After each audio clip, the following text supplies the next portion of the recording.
وعلیکم السلام ورحمۃ اللہ وبرکاتہ۔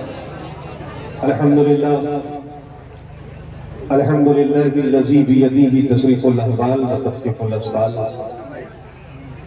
والصلاة والسلام على هادينا إلى محاسن الأفعال وعلى آله وصحبه الذين مزارعين له في الصفات والأعمال. أما بعد، قال الله تبارك وتعالى بالقرآن الكريم: يا أيها الذين آمنوا اتقوا الله وكونوا مع الصادقين. صدق الله العظيم وصدق رسوله النبي الكريم، ونحن على ذلك لمن الشاهدين والشاكرين والحمد لله رب العالمين. آئیے ہم اور آپ انتہائی خلوص اور عقیدت و محبت کے ساتھ آقا نامدار کی بارگاہ میں درود شریف کا نذرانہ پیش کرنے پڑھے بآواز بلند: اللہم صلی علی سیدنا شفیعنا نبینا کریمنا مولانا محمد بارک وسلم صلاۃ و سلام علیک یا رسول اللہ صلی اللہ تعالی علیہ وسلم. حضرات محترم، بڑا خوبصورت آج کا یہ پروگرام اور بڑی خوبصورتی کے ساتھ یہ پروگرام اپنی کامیابیوں کی منزلوں تک پہنچ رہا ہے. لائق مبارکباد ہے محترم سیٹھ شہزاد بابا اور ان کے ادارے کے تمام تر مدرسین، خصوصیت کے ساتھ حافظ و قاری اسلم صاحب قبلہ، قاری جہانگیر صاحب قبلہ، قاری ابراہیم صاحب قبلہ و دیگر ذمہ داران حضرات. اللہ کی بارگاہ میں دعا ہے اللہ ان سب کی محنتوں کو، کاوشوں کو اپنی بارگاہ میں قبول و مقبول فرمائے. حضرات محترم، بڑے مختصر وقت کے لیے میں آپ سب کے سامنے حاضر آیا ہوں، اس لیے کہ علماء کرام کا یہ جمع غفیر ہے. اسٹیج پر میرے بہت سارے احباب تشریف رکھتے ہیں. وقت کی تنگ دامنی اور تنگ دستی ہے، ورنہ میں ان سبوں کی بارگاہ میں ان کا نام لے کے سلام عرض کرتا. بس ایک شعر عرض ہے کہ سکار ماہ کے میں تذکیر آفتاب کروں اور کسے میں ترک کروں، کس کا انتخاب کروں اور میں کس کا نام لوں، کس کو چھوڑ دوں. تو ذرا جس جگہ ہے وہی آفتاب ہے اور یہ محفل میں ہے جام و جم نہیں، یہاں کوئی کسی سے کم نہیں. حضرات محترم، میں آپ کے علاقے کا ہوں، آپ کے قرب و جوار میں رہنے والا ہوں. آپ مجھے گاہے بلاہے سنتے رہتے ہیں. انشاءاللہ آج باہر سے آنے والے علماء کرام کو ہمیں اور آپ کو مکمل دل جمعی کے ساتھ سننا ہے. مختصر وقت کے لیے میں آپ سب کے سامنے حاضر آیا ہوں. توجہ سے میری آپ گفتگو کو سن لیں اور اللہ کی بارگاہ میں دعا ہے اللہ ہم سب کو آج جن باتوں کو ہم سنیں اللہ ان پہ ہم سب کو عمل کرنے کی اور عمل کر کے دوسروں تک پہنچانے کی توفیق و رفیق عطا فرمائے. اگر آپ زندہ دلی کے ساتھ بیٹھے ہیں تو ایک مرتبہ آپ زندہ دلی کا ثبوت دیتے ہوئے ہاتھوں کو اٹھا کے بولے یا رسول اللہ. ذرا غور کریں آپ، میں آپ کی بارگاہ میں ایک عریضہ پیش کرتا ہوں، جب تک آپ بیٹھے اس پر عمل کرتے رہیں. لیکن آپ بیٹھے، اگر کوئی بات اچھی لگ جائے تو آپ سبحان اللہ کہتے رہیں، آپ ماشاءاللہ کہتے رہیں، اس لیے کہ آپ بولتے رہیں گے آپ کی نیکیوں میں اضافہ ہوتا رہے گا. اور الحمدللہ ہم اور آپ اس نبی سے محبت کرنے والے ہیں اور اس نبی کی امت میں ہیں جن کے نام پہ وہ لوگ بھی بولے ہیں جنہوں نے کبھی بولنا نہ سیکھا ہو. ذرا توجہ کر لیں آپ، اور اسے آپ یہاں کے کان سے نہیں بلکہ یہاں کے کان سے سن لیں. اور یہ بات میں تیقن کے ساتھ کہتا ہوں کہ اگر آپ نے اسے سن لیا اور اس پہ عمل کر لیا تو جب تک آپ اس جلسے میں بیٹھیں گے انشاءاللہ آپ بولتے رہیں گے. ذرا توجہ کریں، دیکھیں اس نبی کی امت میں ہم ہیں اور اس نبی کا کلمہ ہم پڑھتے ہیں اور اس نبی کی میلاد میں ہم یہاں بیٹھے ہیں کہ جن کے نام پہ وہ لوگ بھی بولے ہیں جنہوں نے کبھی بولنا نہ سیکھا ہو. ذرا توجہ آپ میری طرف کریں. دیکھیں حضرت عمر ابن خطاب رضی اللہ تعالی عنہ فرماتے ہیں، آپ فرماتے ہیں لوگوں حضور کا نام وہ نام ہے کہ آپ کے نام پہ وہ لوگ بھی بولے ہیں جنہوں نے کبھی بولنا نہ سیکھا ہو. آپ فرماتے ہیں مطلب حضور کی بارگاہ میں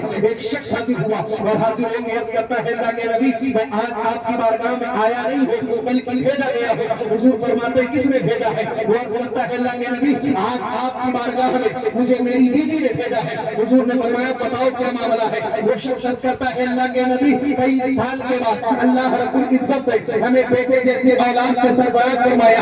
اے اللہ کے نبی آج ہمارا بیٹا 4 سال کا ہو گیا ہے لیکن معاملہ یہ ہے، مسئلہ یہ ہے، دقت یہ ہے کہ حضور میرا بیٹا 4 سال کا ہے لیکن وہ بولتا نہیں ہے. حضور میرے خاندان میں مجھے چچا کہنے والے، پھوپھا کہنے والے، ماموں کہنے والے اور دیگر القابات سے پکارنے والے بہت سارے بچے موجود ہیں، مگر اے اللہ کے نبی ہمارا دل یہ چاہتا ہے کہ کوئی ایسا بچہ ہو جو مجھے باپ کہہ کے پکارے. میری بیوی کا دل یہ چاہتا ہے کہ کوئی ایسا بچہ ہے